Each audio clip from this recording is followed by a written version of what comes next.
When I first bought the stretch of land on the edge of town, I thought I had made the smartest decision of my life. It wasn't flashy, it wasn't surrounded by expensive shopping centers or trendy restaurants, and it wasn't even particularly beautiful at first glance. The ground was rocky, the grass had grown wild, and the old fencing along the property line sagged as if it had given up on its purpose years ago. But beneath the neglected surface, I saw opportunity. The property had history, and more importantly, it had potential. I had inherited some money after my uncle passed away, and instead of spending it on temporary luxuries, I decided to make an investment that would last. That land was my chance to create something solid, something tangible that could grow in value over the years. For the first couple of years, I worked quietly, making improvements in slow but steady increments. I cleared out brush, repaired some of the old infrastructure, and slowly brought the property back to life. It became my retreat, a place where I could step away from the noise of the world and feel the satisfaction of owning something truly mine. Then, without warning, the letters started arriving. The first one was slipped into my mailbox in a plain white envelope. At first, I assumed it was a piece of junk mail or maybe an advertisement for roofing services, as that sort of thing popped up often. But when I opened it, the words inside made my blood pressure rise almost instantly. It was a notice from the local homeowners association. According to the letter, I was in violation of several neighborhood regulations. The HOA claimed that my grass exceeded their acceptable height, that my fencing did not meet their uniform style guidelines, and that the color of the shed on the property was not compliant with aesthetic standards. The notice was written with such arrogance, as if the HOA owned me, as if I had to kneel before their endless list of petty rules. The kicker came at the bottom of the page. A fine of $2,500 had already been assessed against me. I remember standing in my kitchen, rereading the notice again and again, trying to make sense of it. How could they fine me? My property wasn't even inside their community. Their subdivision, with its cookie-cutter houses and identical landscaping, sat across the road from my land. I had never signed their covenants, never agreed to their authority, and certainly never paid them a dime. Yet here they were, demanding money and threatening further action. At first, I thought it must have been a clerical error. Maybe they had mixed up addresses, or maybe someone on the HOA board didn't understand where their jurisdiction ended. I tossed the letter aside, figuring it would blow over. But then came the second letter, and the third. Each one was more aggressive than the last. The fines escalated, stacking one on top of the other until the total amount had grown into the tens of thousands. The HOA claimed they had the authority to place liens, to involve attorneys, and to even foreclose on properties that resisted compliance. The arrogance was staggering, and the audacity was almost laughable, except that it wasn't funny anymore. I did what any reasonable person would do. I contacted the HOA directly, called their office, and explained that I was not part of their community. I was not subject to their rules. My land had existed long before their subdivision was ever built. I made it clear that they had no legal authority over me, but instead of correcting their mistake, they doubled down. The president of the HOA, a woman whose reputation for being a control-obsessed tyrant was well known, sent me a final warning. According to her, the HOA board had unanimously voted to pursue maximum penalties. She claimed that I now owed over $150,000 in fines for accumulated violations. $150,000, more than the land had originally cost me. At that moment, I realized this was no simple misunderstanding. This was a deliberate act of intimidation. They thought they could bully me into submission, bleed me dry with threats and fake fines until I either paid up or sold my land. They wanted control, and they were willing to abuse every ounce of perceived authority they thought they had to get it. For a while, I felt overwhelmed. I'm not ashamed to admit that. Receiving those letters, one after another, created a sense of dread that hung over me constantly. Every time I opened my mailbox, I felt my stomach twist, knowing there would be another envelope waiting inside. It wasn't just the money, it was the principle. They were trying to strip me of my independence, to turn me into one more obedient homeowner under their watchful eyes. But what they didn't know was that I had something they didn't expect. When I bought the land, I didn't just purchase a random plot. I had done my research. I knew its boundaries, its history, and its legal significance. The property had been part of a larger estate decades ago, long before the HOA's suburban development had ever been a concept, and hidden within those dusty, old records in pages most people would never bother to read was something powerful. My property wasn't just adjacent to their neighborhood, it overlapped with it. Back when the land had been divided and sold, certain easements and deeds had been poorly documented. But the fact was clear. The HOA's entire neighborhood was built on land that technically fell under my ownership. They had been building, buying, and selling homes on land that legally still tied back to my deed. The records were obscure, and no one had bothered to trace them fully. Until me. The realization hit me like lightning. The very people trying to fine me into bankruptcy were living on my property. Every one of their pristine lawns, every identical driveway, every carefully painted home. It all sat on land that I technically controlled. The more I dug, the clearer it became. I wasn't the one in violation. They were. And that changed everything. Suddenly, the fear that had been weighing me down turned into a cold, steady determination. If they wanted a war, I was prepared to fight back, but not with empty threats or baseless fines. I would use the truth, the law, and the very ground beneath their feet. This wasn't just about my land anymore. This was about showing them what happens when arrogance blinds people to reality. They thought they could push me around. They thought they could scare me into silence. But they had no idea that their entire neighborhood was built on a foundation they didn't actually own, and, soon enough, they were going to find out. After the initial shock of realizing the extent of what I owned, I spent days poring over every document, every deed, and every scrap of paper connected to the land. I wasn't just curious anymore, I was determined. If the HOA thought they could intimidate me into submission, then it was time for me to build an ironclad case that would turn their threats into a joke. The first step was revisiting the county records office. I had been there once before when I first bought the land, but back then I hadn't looked too deeply into the overlapping parcels. This time, however, I asked for everything: historical plats, subdivision maps, deed transfers, surveyor notes, anything and everything that touched my property lines. The clerk looked at me strangely when I requested stacks of dusty old boxes, but after a few signatures and a small fee, I had exactly what I needed. As I sat in that dimly lit research room, surrounded by old maps and crumbling papers, I started to see the story unfold like pieces of a puzzle. Decades ago, the land had belonged to a large farming family.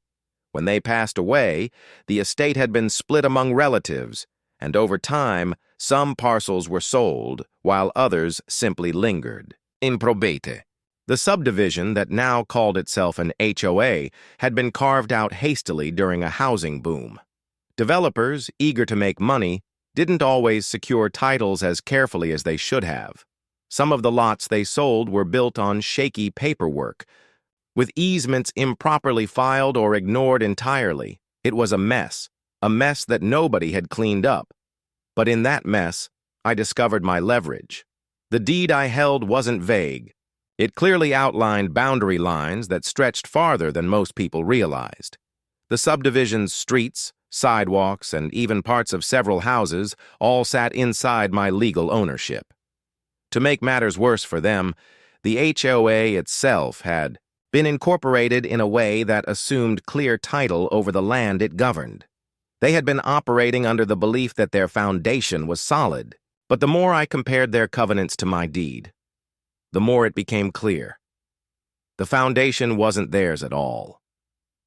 For the first time since this nightmare began, I felt myself smiling. Still, I wasn't reckless. I knew that if I simply marched over to their board meeting and waved the papers in their faces, they'd dismiss me, or worse, find some loophole to twist against me. No, I needed patience. I needed to gather enough evidence that no attorney, no judge, and no bureaucrat could deny the truth, so I took my time. I organized everything into binders, labeling sections with dates and notations. I even hired a licensed surveyor to come out and confirm the boundaries once more, just to ensure my interpretation was airtight. Watching the surveyor plant flags into the ground, measuring with precision, only confirmed what I already knew. The HOA had built an entire neighborhood on borrowed ground. And yet, while I quietly worked in the background, the HOA continued its campaign of harassment. The letters never stopped. Week after week, I found envelopes stuffed into my mailbox, each one threatening more fines, more penalties, and more so-called legal action. They claimed I owed over $150,000, and they hinted at foreclosure as if it were inevitable. Their arrogance was almost impressive. They spoke as though I was a trespasser, as though my very existence was an inconvenience they had the right to erase. But instead of breaking me, their persistence only fueled me further. Each time I read one of their notices, I placed it into a separate binder, a binder I titled Evidence of Harassment. Every unreasonable demand, every fraudulent claim, every baseless threat went into that collection. Someday soon, that binder would be just as important as my deed itself. Still, I knew I couldn't let the situation drag on forever. If I stayed quiet too long, they might attempt something drastic like slapping a false lien on my land or pushing their case into court on fabricated grounds. I needed to choose the moment carefully, but I also needed to be ready to strike before they escalated further. That moment came sooner than I expected. One morning, as I sorted through my mail, I found not just another fine notice, but an actual court summons. The HOA had filed a lawsuit claiming I owed them $150,000 in unpaid fines and was in violation of their covenants. My heart raced as I read the papers. They weren't bluffing anymore. They were trying to drag me into court under their fabricated authority. But instead of fear, I felt calm.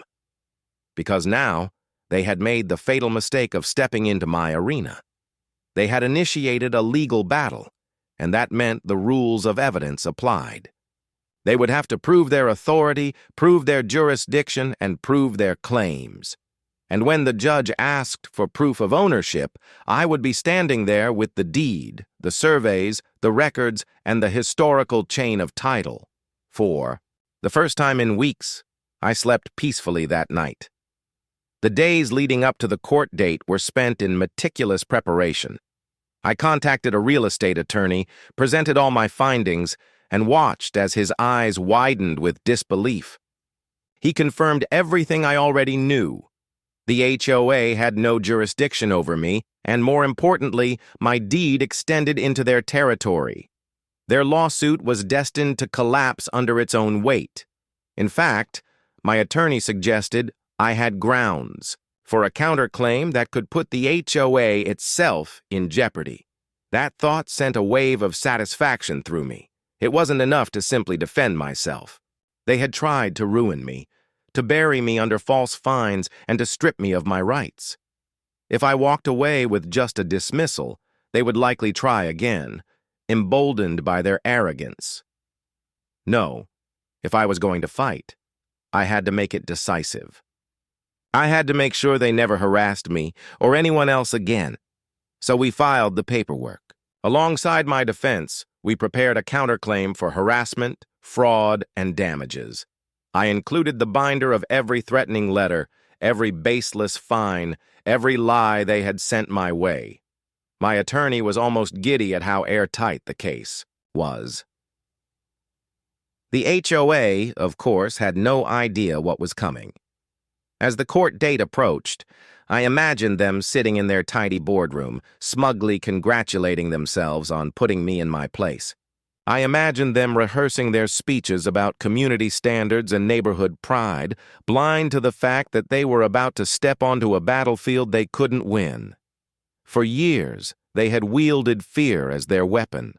They had bullied countless homeowners into silence, into submission, into writing checks just to make the harassment stop. They thought they could do the same to me, but soon they were going to learn the truth. They didn't own me. They didn't control me. In fact, they didn't even own themselves, and when the judge heard the facts, their empire of arrogance was going to collapse. The morning of the court hearing, I walked into the courthouse with a calmness I hadn't felt in weeks. The HOA had spent months bombarding me with letters, drowning me in threats, and piling imaginary fines onto my name. They believed they had me cornered, but they didn't realize that by dragging me into court, they had opened the door to their own undoing. The courthouse was quiet that day, with only a handful of cases scheduled. When my case was called, I rose from my seat, binder tucked under my arm, and stepped forward with my attorney by my side. Across the aisle sat the HOA board members, dressed in their formal business attire, looking smug and self-assured. At the center of their table sat the president herself, the woman who had signed nearly every threatening letter I had received. She carried herself with an air of superiority, her chin lifted as though the outcome was already decided. The judge entered, and the proceedings began. The HOA's attorney wasted no time. He launched into his argument, presenting me as a negligent property owner who had consistently violated community standards. He listed the supposed fines, recited the total amount of $150,000, and argued that the HOA had every right to enforce its rules. His words were polished, practiced, and dripping with the arrogance of someone who believed the case was already won. As he spoke, I watched the judge carefully. At first, the judge nodded along politely, jotting notes here and there. But when the attorney began explaining how the HOA covenants applied to my land, I saw a subtle shift in the judge's expression, a slight furrow of the brow, a flicker of skepticism. It was small, but it was enough. Then came my turn. My attorney rose, calm and collected, and began laying out our case. He didn't start with emotional appeals or broad claims. Instead, he presented the facts with precision. He introduced my deed into evidence, tracing the chain of title back decades. He showed the survey maps, clearly illustrating the boundaries of my land, boundaries that extended well into the subdivision the HOA claimed to control. He walked the judge through each document, each record, until the truth was undeniable. I could see the HOA president growing restless. Her smug smile began to falter, replaced with the faintest hint of doubt. She leaned toward her attorney, whispering urgently, but there was nothing he could say to undo the facts. The evidence was in black and white, stamped and certified. When it was my attorney's turn to address the so-called fines, he didn't hold back. He opened the binder I had spent weeks compiling, the binder labeled Evidence of Harassment, and placed it on the judge's bench. Inside were copies of every threatening letter, every fraudulent claim, every outrageous demand the HOA had sent me, page after page of intimidation tactics, all directed at someone they had no authority over. The judge leafed through the binder, his expression hardening with each page. What had begun as mild skepticism was now unmistakable irritation. It was clear he did not appreciate the HOA's attempt to abuse the court system for their own power play. Finally, my attorney delivered the blow that silenced the room. He pointed out that not only did the HOA lack jurisdiction over my land, but their entire neighborhood sat on disputed property lines tied to my deed. He explained how the subdivision's original developers had failed to secure clear title, how the HOA had operated under false assumptions for years, and how my ownership extended into their streets and even parts of their homes. The courtroom went silent. The HOA president's face drained of color. Her attorney stammered, trying to object, but the judge raised his hand to silence him. The judge leaned back in his chair, studying the evidence with a grim expression. When he finally spoke, his voice carried the weight of finality. He dismissed the HOA's case. Not only did they have no authority over me, but their actions bordered on fraud. The $150,000 in supposed fines evaporated in an instant, exposed as the baseless threats they truly were. But that wasn't all. The judge acknowledged my counterclaim. He noted the evidence of harassment, the repeated attempts to intimidate, and the sheer audacity of the HOA's behavior. He ruled that the case would proceed, but this time with the HOA in the defendant's chair. The board members froze, as if they couldn't process what had just happened. For years, they had used fear as their weapon, crushing anyone who dared stand against them. But in that moment, their power crumbled. They weren't the enforcers anymore. They were the ones being held accountable.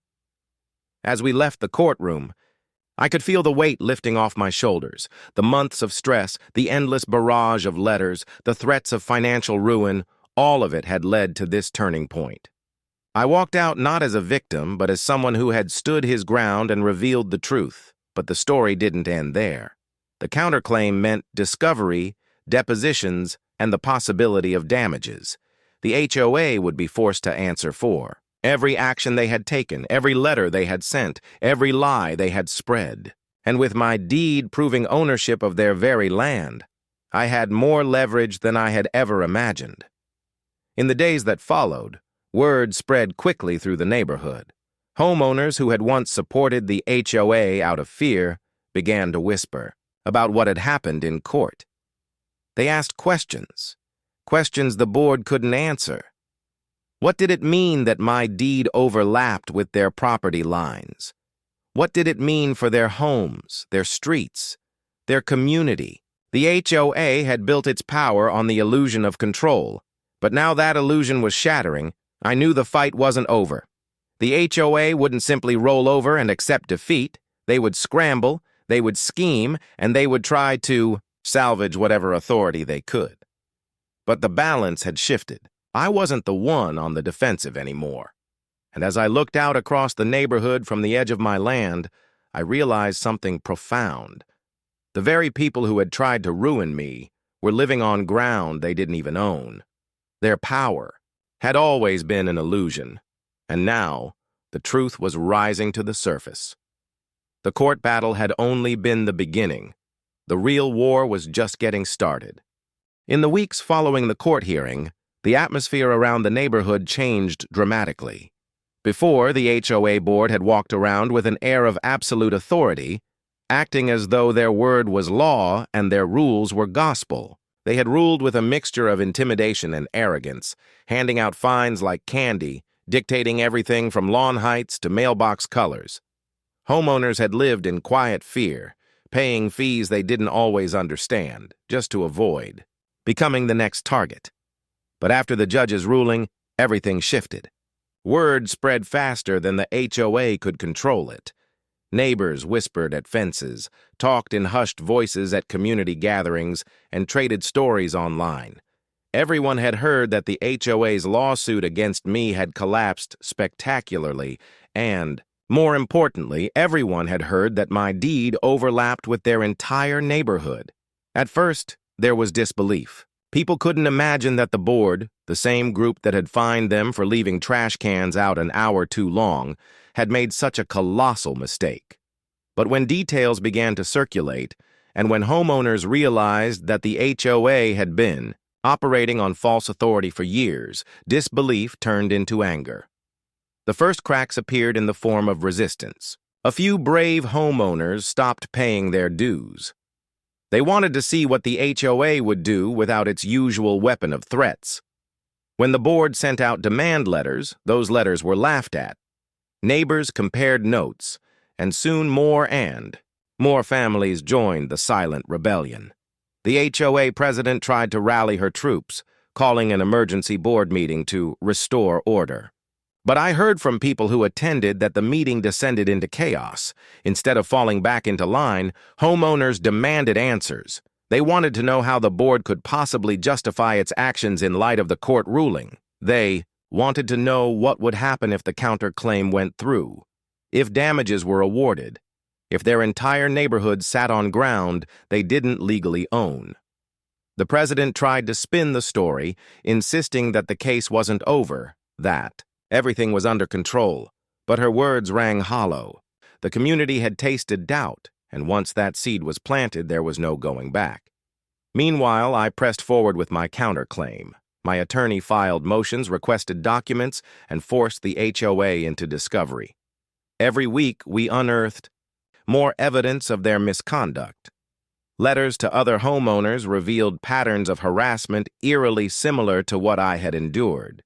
They had threatened liens against retirees for minor landscaping infractions. They had fined families thousands of dollars for choosing paint colors that supposedly clashed with the board's vision. They had even forced one family to tear down a perfectly safe playset because it didn't match community standards. All of it went into the case file. The board members, once so confident, now found themselves cornered. They had ruled with fear for so long, but now fear had turned against them. Their legal bills piled up, their authority eroded, and their community no longer trusted them. And then came the panic. As more homeowners dug into their own paperwork, they realized the implications of my deed stretched further than they had imagined.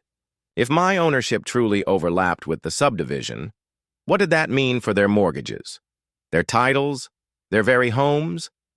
For years, they had assumed that their property lines were ironclad, but now that assumption was under fire.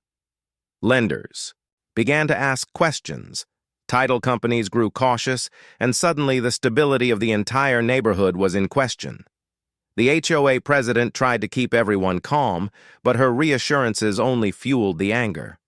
"Everything is fine," she insisted, but no one believed her anymore.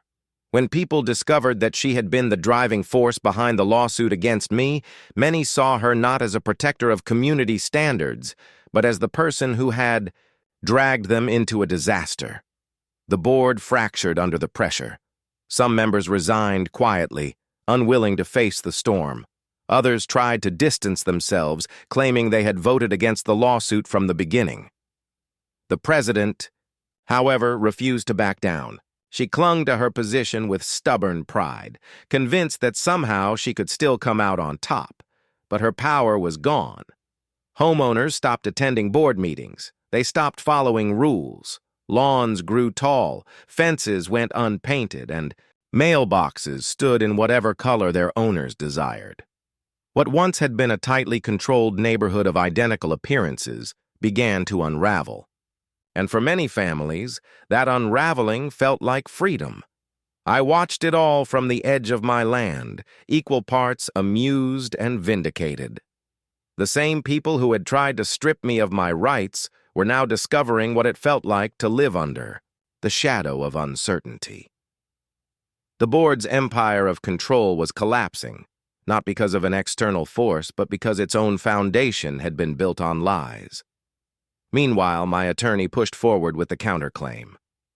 We scheduled depositions, calling board members to answer under oath for their actions. Watching the transcripts come in was like watching a dam break. Board members contradicted one another, pointed fingers, and admitted things they had once denied.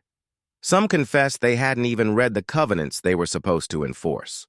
Others revealed that the president had driven most of the aggressive actions personally, convinced that bullying homeowners was the best way to keep the neighborhood in line.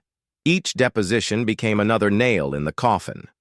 By this point, the HOA's legal fund was nearly drained.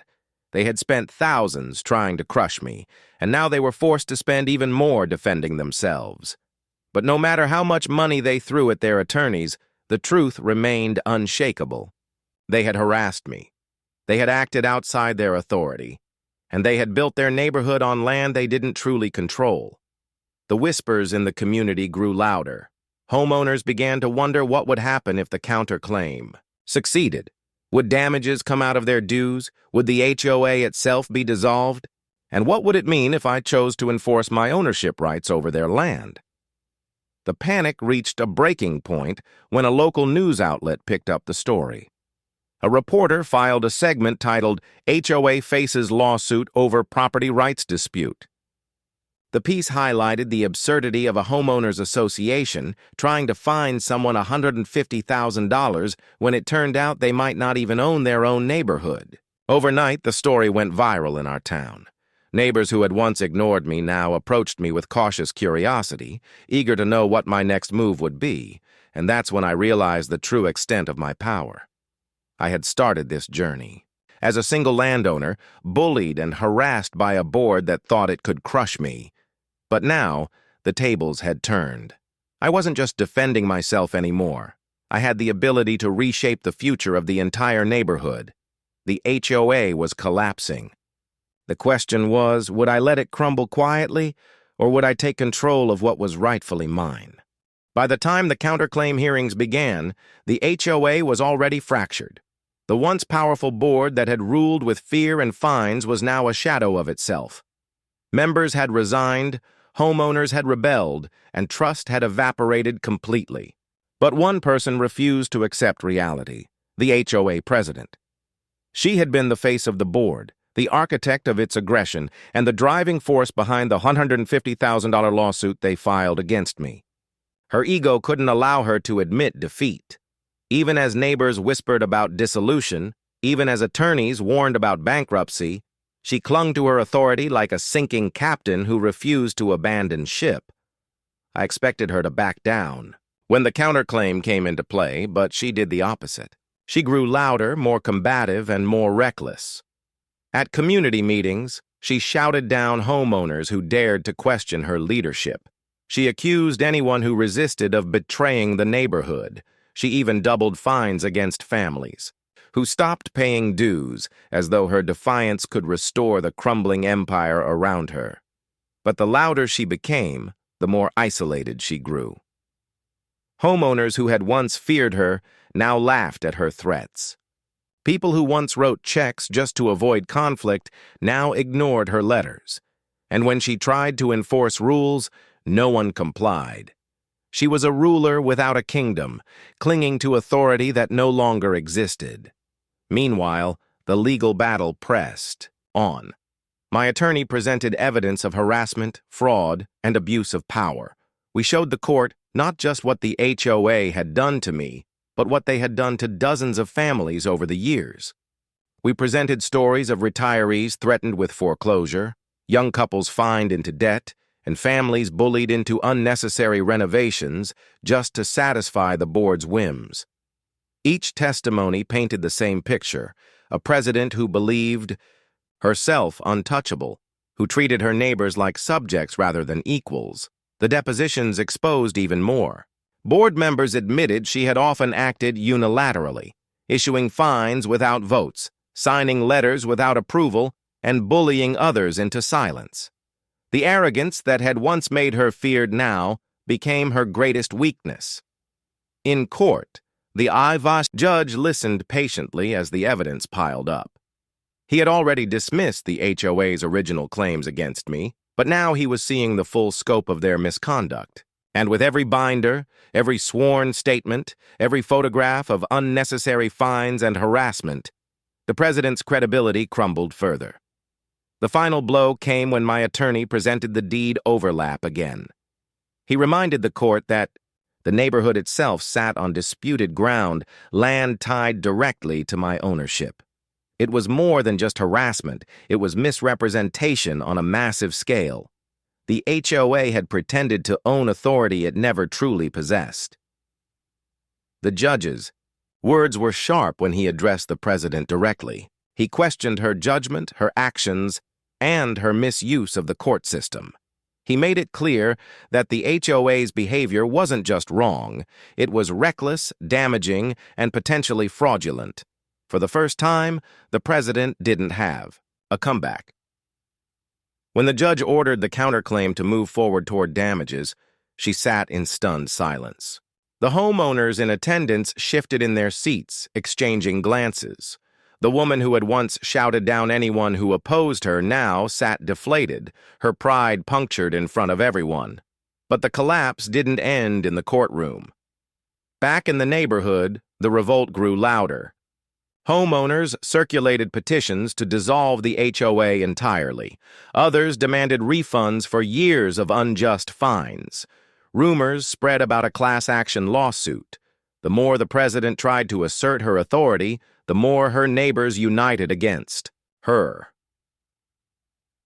The climax came during what would be her final board meeting. It was held in the community center, the same place where she had once commanded rooms full of nervous homeowners. But this time, the atmosphere was different. The chairs were filled with angry neighbors, not timid followers.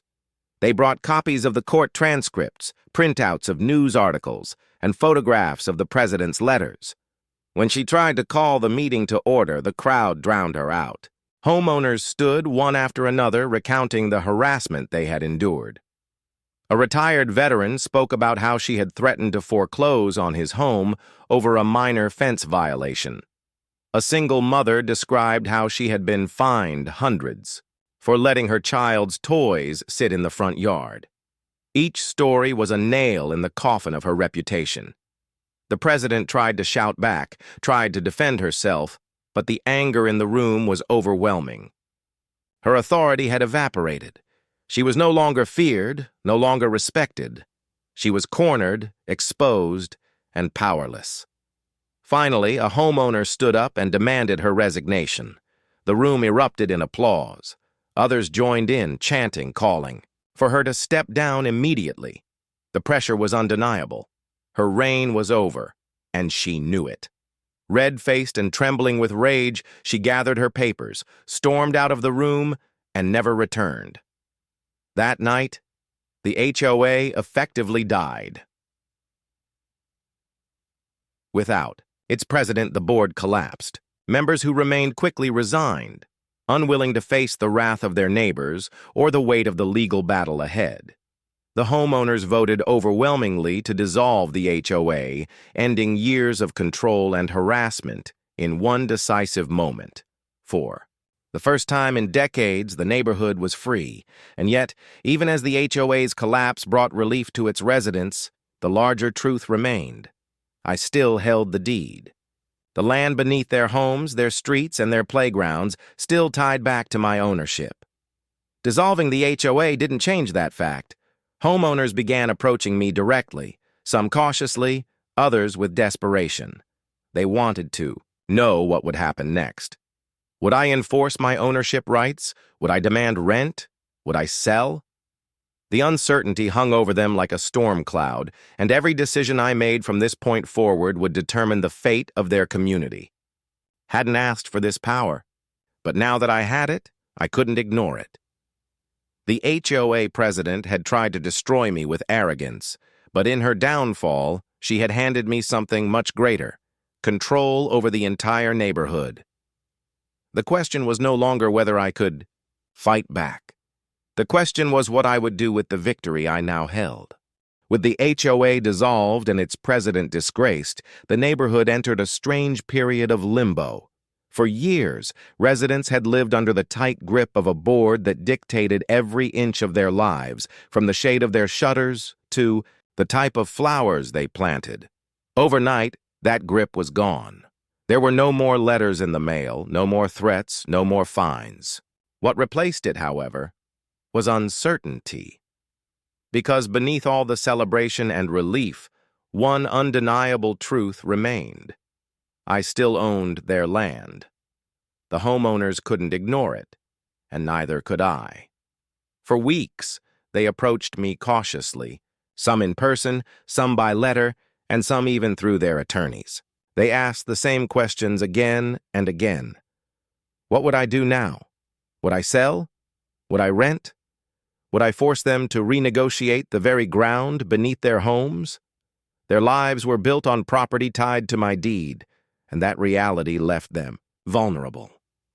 I knew I could have wielded that power mercilessly. I could have demanded payments, forced sales, or leveraged their desperation into profit. After all, they had tried to bleed me dry with $150,000 in fake fines.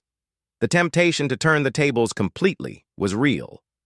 But as I looked out over the neighborhood, I realized that such a path would only create more chaos, more bitterness, and more endless battles. What I wanted wasn't revenge, it was respect. So I began to plan carefully. My attorney and I worked through the legal options, exploring everything from selling portions of the deed outright to establishing easements that clarified ownership without disrupting daily life. We weighed the potential profits against the long-term stability of the community. In the end, we settled on a solution that balanced both. I called a meeting at the community center, the same place where the HOA president had fallen apart weeks earlier. The room filled quickly, every chair occupied, every homeowner anxious to hear my decision. There was tension in the air, but also hope. People were tired of living under a shadow of uncertainty. When I stood before them, I didn't posture or threaten. I spoke plainly, explaining the history of my deed, the mistakes that had been made in the subdivision's development, and the reality that their homes had been built on land I legally owned. Murmurs rippled through the crowd, but I pressed on, outlining my plan. I would not evict anyone. I would not demand rent. I would not dismantle the neighborhood they had built their lives around. Instead, I would offer each homeowner the chance to purchase clean title to their land at a fair price, one far below market value, enough to clear the cloud of uncertainty without bankrupting them. For those who couldn't or didn't want to buy outright, I would establish perpetual easements, legal documents that would guarantee their right to live on the land without interference. The relief in the room was palpable. People who had walked in bracing for the worst now saw a path forward. The tension began to ease, replaced with cautious gratitude. But I didn't stop there. I also announced that I would be establishing a trust for the neighborhood, funded in part by the damages I expected to win from the counterclaim. The trust would provide for community maintenance, things like road repairs, landscaping of shared areas, and other essentials, without the authoritarian overreach of a homeowners association. In short, the neighborhood would still be cared for, but without the harassment, the fines, or the arrogance that had poisoned it for so long. The response was overwhelming. Homeowners stood and applauded, not because I had crushed them, but because I had given them back control of their own lives. For the first time, they saw me not as an enemy, but as someone who had fought the same bully they had suffered under for years. Over the following months, the transition unfolded. Homeowners signed agreements, cleared titles, and watched as the last remnants of the HOA vanished. The president, meanwhile, disappeared from public life. Rumors swirled about her, moving away in shame, her reputation in tatters. She had built her life around control, and in the end, that obsession had destroyed her. As for me, I found a strange peace in the resolution. The binder of harassment letters that had once filled me with dread now sat on a shelf in my office, a reminder of the storm I had weathered. The land that had once been a burden of stress became a symbol of victory, not just over the HOA, but over the mindset that had allowed them to thrive. In time, the neighborhood began to heal. Families painted their homes the colors they wanted, planted gardens that reflected their own personalities, and rebuilt the sense of community that had been missing for so long. Without the HOA's constant interference, neighbors grew closer, not further apart. They helped each other voluntarily, not because of rules, but because of choice. And me? I continued to live quietly on my land, watching as the community across the road transformed. What had begun as an exhausting battle had become something far greater, a lesson in resilience, a victory for property rights, and a story that would be told for years in the town. The HOA had fined me $150,000 for violations on my own land. They had tried to intimidate me, bankrupt me, and silence me. But in their arrogance, they overlooked the truth. I owned the ground they stood on, and when the dust settled, It wasn't just their authority that collapsed. It was the very foundation of their power. They had tried to bury me, but instead I became the one holding the deed to their future.